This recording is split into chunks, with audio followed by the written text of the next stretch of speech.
శ్రీ మహావిష్ణువుని పూజ చేయడానికి వాడేది కమల పువ్వు. ఆ కమల పువ్వు పెరిగేది బురదలో, మట్టి నీడలో. అట్లాంటి కమల పువ్వు ఎంత పెరిగినా, ఎంత వదిగినా కూడా దాని వంటికి, దాని ఆకులకి ఇంత కూడా మట్టి, బురద, నీరు తాకనీయదు.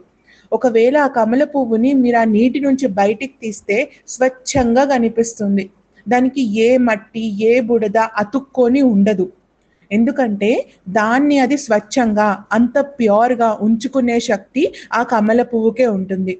అలాంటి శక్తి ప్రతి మనిషికి ఉంటుంది.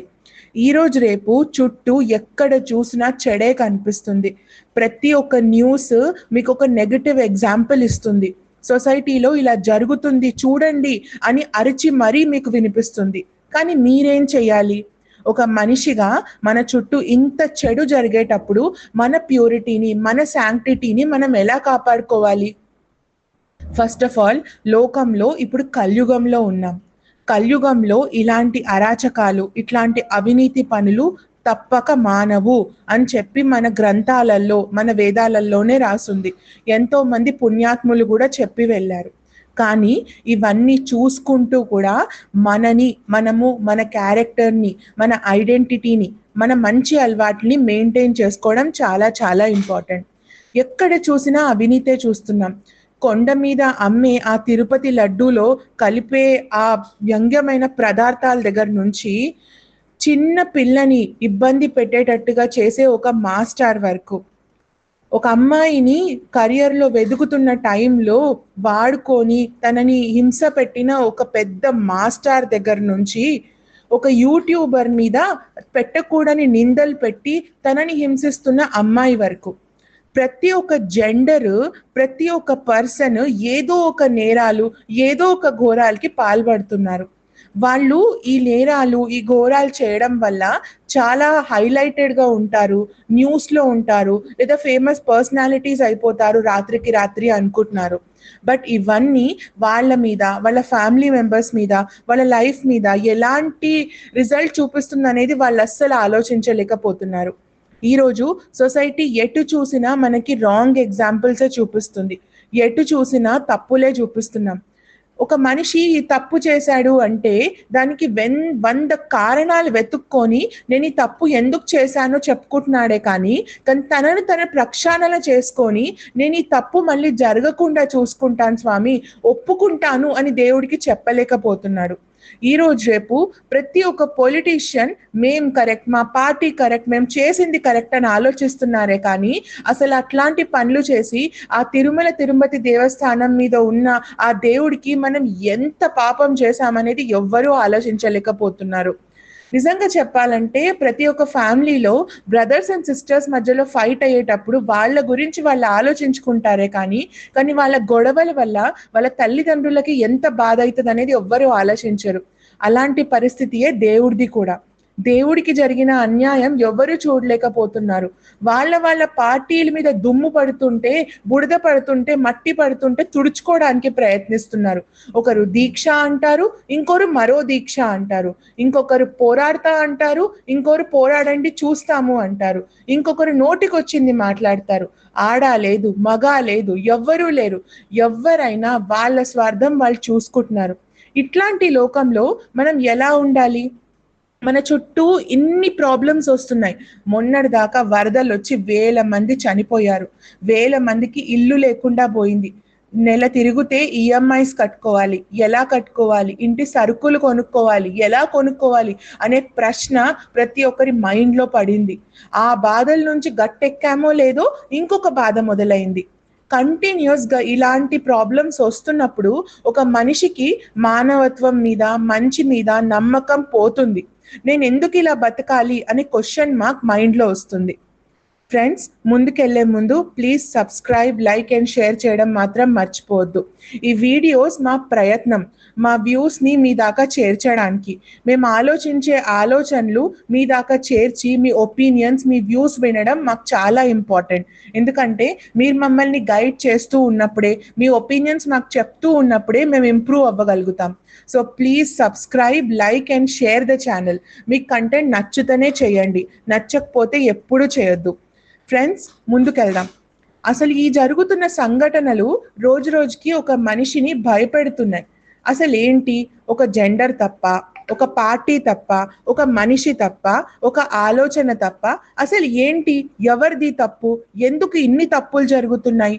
ఒకడు అక్రమాలుగా బిల్డింగ్లు కట్టుకుంటున్నాడు, ఒకడు దేవుడికి పెట్టే ప్రసాదాలనే ఏవేవో కలిపేస్తున్నాడు, ఒకరు చెయ్యకూడని పనులు చేస్తున్నాడు, కొందరు హత్యలు చేస్తున్నారు, కొందరు నేరాలు ఘోరాలు చేస్తున్నారు, కొందరు సొంత తల్లిదండ్రులనే తన్ని ఇంట్లో నుంచి ఎలగొడుతున్నారు. అసలు కలికాలంలో ఉన్నామా లేదా రాక్షస కాలంలో ఉన్నామా అనే క్వశ్చన్ మార్క్ మైండ్లో వస్తుంది. బట్ ఫ్రెండ్స్, అస్సలు లైఫ్లో ఓడిపోవద్దు. ఇలాంటి సంఘటనలు చుట్టూ జరిగేటప్పుడే మీరు ఎంత స్ట్రాంగ్ అనేది మీరు ప్రూవ్ చేసుకోవాలి. ఏ కోన్కిస్కా గొట్టంగాడొచ్చి మీకు ఇది కరెక్ట్ అని చెప్తే అస్సలు నమ్మొద్దు. మీరు మీ కళ్ళతో, మీ సెన్సెస్తో దాన్ని వ్యాలిడేట్ చేయండి. ఇది కరెక్టా రాంగా అని రీసెర్చ్ చేయండి, ఫ్యాక్ట్స్ని కలెక్ట్ చేసుకోండి, ఆ తర్వాతనే ఆ విషయం నమ్మండి. ఈ రోజు రేపు వ్యూస్ కోసము, ఆ ఛానల్ పెంచడానికి కోసము మీడియా, యూట్యూబ్ చాలా రకాల పిచ్చి పిచ్చి న్యూస్ని బయటకు తీసుకొస్తున్నాయి. ఆ న్యూస్కి కూడా ఒక తలా తోక అనేది ఉండదు. అది విని జనాలు ఇన్ఫ్లుయెన్స్ అవుతున్నారు. కొంచెం వాయిలెంట్గా ఉన్న మూవీస్ చూసి కుర్రకారుకి పిచ్చిలేస్తుంది. అలాంటి పనులు చేయడం వల్ల బ్లడ్ బాయిల్ అవుతుంది, హార్మోనల్ వేరియేషన్స్ వస్తాయి, వాళ్ళకి కొంచెం హై ఫీల్ అవుతుంది. కాబట్టి అట్లాంటి పనులు చేయాలి, ఒకరిని చంపడం కానీ, ఒకరిని ఫిజికల్గా అబ్యూస్ చేయడం కానీ, అవన్నీ వాళ్ళు ఎంజాయ్ చేయడం మొదలు పెడతారు. బట్ అక్కడే మన ధర్మం, మన కల్చర్, మనం నేర్చుకున్న విలువలు మన కళ్ళ ముందు రావాలి.